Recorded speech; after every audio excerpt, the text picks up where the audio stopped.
Her mind was going haywire from all the stress and fear.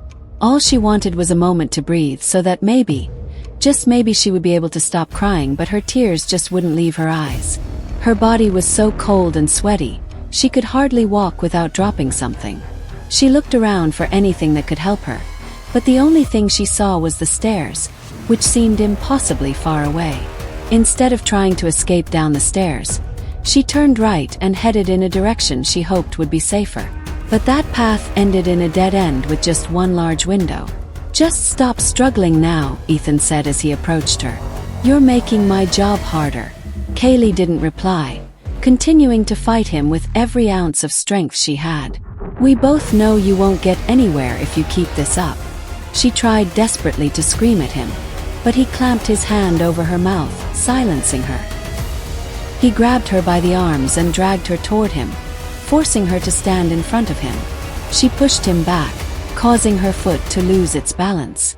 She reached for something to save herself but stumbled and fell through the window, plummeting from the 100th floor. As she fell, she cast a final glance at Ethan. His eyes were fixed upon her demise. Who was standing behind him?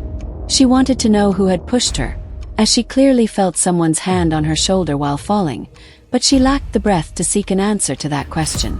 All she could see was the blonde hair, as if someone were standing behind Ethan, but the darkness concealed their identity. As her body collided onto the unforgiving ground, the wind was knocked out of her and her eyes widened with shock as the ground rushed up to meet her, knocking the air out of her lungs. Just before landing, her head landed on the concrete, leaving a small cut on the back of her head just above the neck. It stung painfully and sent shooting pains throughout her entire body, but after some time she felt nothing. The world began to grow dark, and then it stopped completely. Few hours after murder, Ethan left his penthouse for a walk, lost in thought while smoking a cigarette when he heard his phone ring. He took it out of his pocket and saw a number displayed on the screen. "Why is my mom calling me now?" He frowned as he answered the call. "Has the meeting been postponed?" Miss Charlotte asked. "Yes, they will be here next week," Ethan replied, brushing his hair back from his forehead. He lied, knowing that the truth would only lead him to more trouble. "Why next week?" Miss Charlotte's voice was frustrated. "Do you not remember what we discussed yesterday?" She sounded slightly frantic. "There are some reasons. I'll explain in detail tomorrow." "What the heck?" Ethan exclaimed in frustration as a man pushed him forward.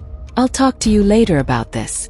"I'm busy at the moment," he quickly ended the call, keeping his eyes fixed on the person who had pushed him. "Hey, someone has fallen from above." "Yes, I heard something breaking, like someone fell from a high floor." "Has anyone died?" "It looks like a girl." "This seems to be a police case." "Is this a crime scene?" Gradually, people began to gather around Kaylee's lifeless body, engaging in hushed conversations and expressing their condolences for the deceased. Despite her passing, her eyes remained wide open, as if she had witnessed something peculiar before her demise and forgotten to close them. Her face bore a frozen expression of horror, with the skin around her mouth and under her chin appearing rigid, as if reluctant to detach from the bones. Her long black hair cascaded onto her forehead, prompting speculation about how she could have fallen and sustained such a severe head injury. Some speculated that she may have been thrown from a great height by a vengeful murderer, while others pondered the unfortunate circumstances that likely left her without a chance to seek help. Blood trickled from the side of her head, making its way to the back of her skull like water down a drain. Carefully, someone stepped over the bloodstain, feeling the thick, warm, syrup-like sensation under their shoes. One hand rested on the floor while the other tightly gripped a shattered glass. Her right leg bent at an unnatural angle, with her foot slightly hovering above the ground. As news of Kaylee's death rapidly spread, the hotel staff promptly contacted the authorities. Frustrated, Ethan distanced himself from the crowd and made his way back to his penthouse.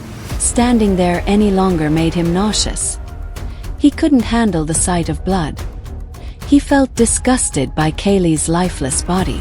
Upon entering his room, his gaze immediately fell upon Ava, who was seated on his bed. He was taken aback to see her there. "When did you return from Australia?" Ethan forced a smile and asked. "Well, you see," she began, attempting to sound sincere. "I have a layover in Washington, so as soon as I landed, I hurried straight here to meet you." Ethan remained silent for a moment, unable to help but notice how stunning she looked.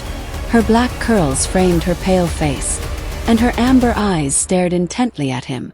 She wore the most beautiful smile he'd ever seen. She narrowed her eyes, observing him closely. "Are you all right?" she asked. "Yeah, I'm okay. It's just a business issue. You know, you were saying you came here for the first time. Do you want to explore the city?"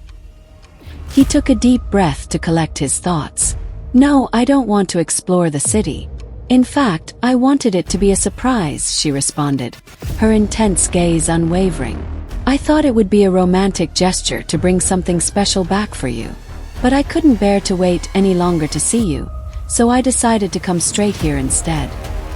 He just nodded, trying to walk away from her, but she hugged him from behind. "Why are you so quiet today?" she whispered, deliberately pressing her firm body against his back. She knew he wouldn't be able to resist.